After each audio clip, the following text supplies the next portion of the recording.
কারণ এখানে দরদ মানে শাকিব খান না অনন্য মামুন কোথাকার কোন নোবেল। আর এটা কিন্তু অ্যাকচুয়ালি মানে কোনো বাংলা সিনেমা না, তাই না ভাই?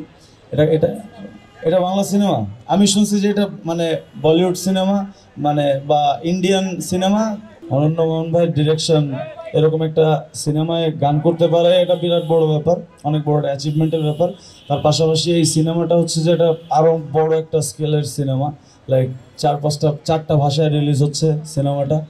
আর এটা কিন্তু অ্যাকচুয়ালি মানে কোনো বাংলা সিনেমা না, তাই না ভাই? এটা এটা এটা বাংলা সিনেমা। আমি শুনছি যে এটা মানে বলিউড সিনেমা, মানে বা ইন্ডিয়ান সিনেমা। হ্যাঁ, মানে ইন্ডিয়া আর বাংলাদেশের। ওকে, তো যাই হোক, মানে এত বড় স্কেলের সিনেমায় গান গাইতে পারা পরে আসলে প্রত্যাশা কি এটা অডিয়েন্স বুঝাই দেবে আমাকে। বাট মানে এক্সপেকটেশনের থেকে স্যাটিসফ্যাকশন অনেক বেশি। Thank you. অলরেডি গানটা গাইতে পেরেই আমি অনেক স্যাটিসফাই। বাকিটা আপনারা বুঝাই দিন আপনাদের রেসপন্সে।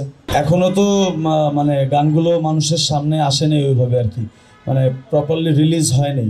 তবে এই যে যে আমি গান গাইছি, এটা আমি আমার বাবা মাকে যখন বলছি তারা অনেক খুশি হয়েছে।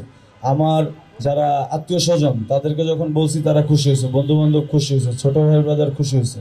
সো কথা হইতেছে যে যারা আমাকে ভালোবাসে তারা কিন্তু সবাই খুশি হয়েছে। তো সেই ক্ষেত্রে আমি মনে করি কি যে আমার সমস্ত অডিয়েন্সরা এই মুহূর্তে বা যারা আমার শ্রোতা আগে পরে ছিলেন, আছেন বা থাকবেন, সবারই খুশি হওয়ার কথা। দেখেন এখানে এত বড় একটা সিনেমা রিলিজ হচ্ছে, এত বড় একজন নায়কের, এত বড় একজন ডিরেক্টর পাশে বসা, সেখানে আসলে আমার মতো ক্ষুদ্র একটা মানুষের পার্সোনাল লাইফ সম্পর্কে প্রশ্ন করাটা আসলে একটু মানে কেমন একটু দৃষ্টিকটু দেখায় বা ফানি দেখায় আমার কাছে মনে হয়।